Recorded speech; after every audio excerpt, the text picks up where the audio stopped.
نفهمیدم.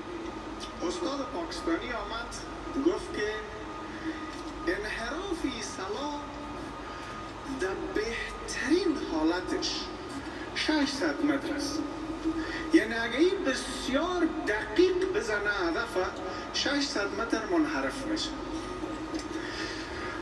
من دستم بالا کردم، من گفتم که استاد ما در افغانستان یک هدفی که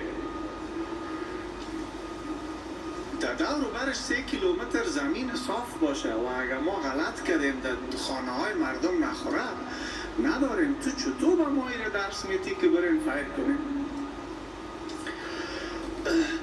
مرا گفت وقتی که فایر میکنی باز بگو خدایا ببرش در سر فرقه عسکری، باز اگر نانوایی را خورد میخورم.